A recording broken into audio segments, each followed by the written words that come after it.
Olá, queridos! Hoje a nossa aula de História, a tia colocou ali no quadro. Formação do povo brasileiro, página 49. História, vamos abrir na página 49 e vamos falar um pouquinho da formação do povo brasileiro, das misturas. Vamos lá na página 49, que o texto inicia falando assim: o Brasil tem um território imenso e por isso mesmo existe tanta diferença entre as pessoas que vivem aqui.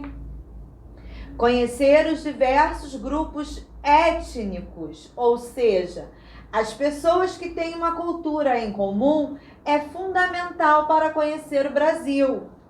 A formação do povo brasileiro contou com vários grupos étnicos. Sublinha aí esses: africanos, indígenas, europeus, árabes, asiáticos e muitos outros.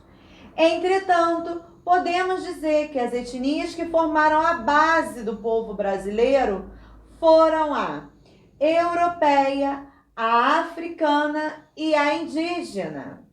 Somos descendentes de vários grupos que viveram e vivem em todo o território brasileiro.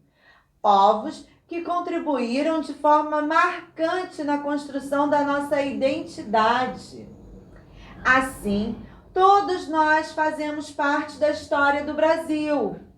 Foram 3 as matrizes, ou seja, aquelas que estiveram em maior quantidade na nossa formação: brancos europeus, indígenas nativos e negros africanos. Da relação entre pessoas dessas etnias, nasceram diferentes tipos mestiços, que a tia colocou aqui no quadro. O branco com o indígena, o tipo mestiço, a gente chama de mameluco ou caboclo. Do branco com o negro, o tipo mestiço, a gente chama de mulato. O negro com o indígena, o tipo mestiço, a gente chama de cafuso. Não é confuso, hein? Vejam lá. E na página 49 nós temos a imagem. A de vocês é bem maior. Eu quero que vocês observem a imagem das etnias, tá? Vamos para a página 50. Também tem uma outra imagem, né? E o texto inicia assim: entretanto, entre essas etnias não se deu de forma... Vamos na página 50, também tem uma imagem bem legal aí de algumas crianças.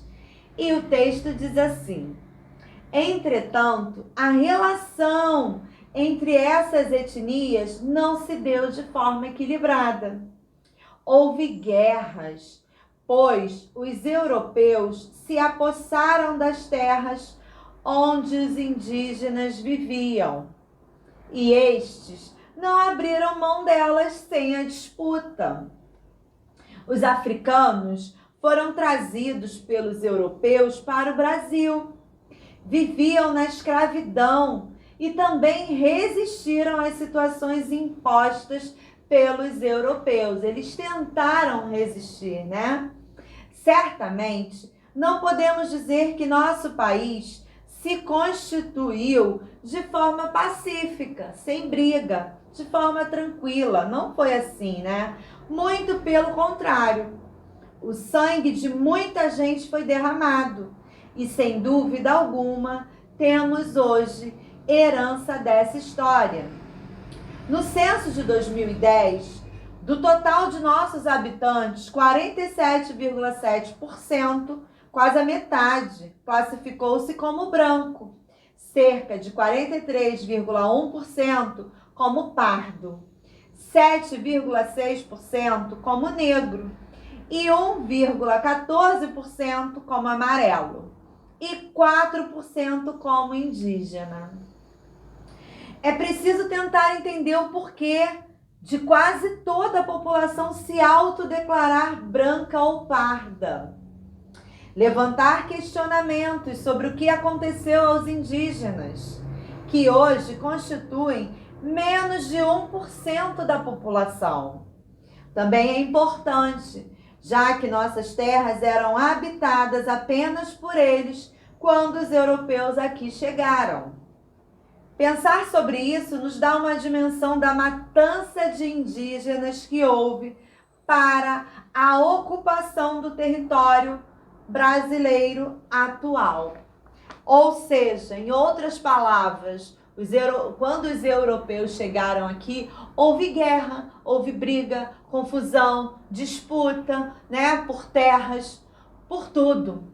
Vamos para a próxima página, página 51. Tem 2 imagens e o texto diz assim: observe que há mais pessoas se autodeclarando amarelas, ou seja, pessoas de origem asiática, que indígena, que já ocupavam o território. Eles invadiram, eles entraram no nosso território e se tornaram maioria, né? Isso nos leva a crer que muitas pessoas daquela etnia vieram para o Brasil como imigrantes e aqui se fixaram. Além disso, é possível concluir que tiveram mais condições de se manter do que os próprios indígenas. Eles chegaram, entraram, tomaram tudo e ainda viveram de forma melhor que os indígenas.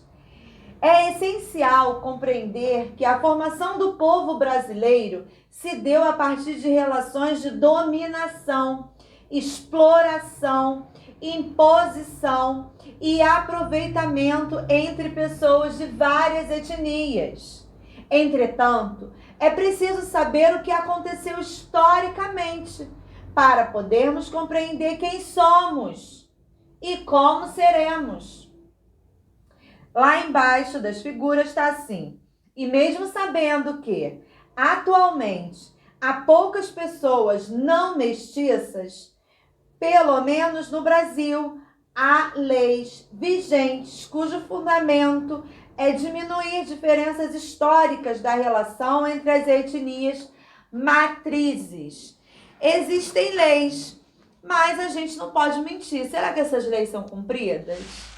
A importância delas existe. É importante que existam essas leis. Mas mais importante do que existir, é importante que sejam cumpridas. A gente não vai parar aqui para falar dos preconceitos, que a gente sabe que ainda existe, né? Porque a aula iria ficar muito extensa. Eu vou encerrar por aqui. Vou pedir para que vocês leiam novamente o texto, para que vocês leiam novamente os tipos mestiços que foram se formando. E na página 52 tem algumas atividades, tá? E eu vou pedir para que vocês façam com muito carinho, com muito capricho. Eu volto daqui a pouco para falar dos primeiros habitantes do Brasil. Quem será? Eu acho que a gente até já falou deles aqui, né? Beijinho, daqui a pouco eu volto pra gente continuar falando de história. Tá gostosa a nossa história, né? Muito bom, que nos deixa informados sobre o que aconteceu lá atrás, no passado. Já volto. Façam as atividades.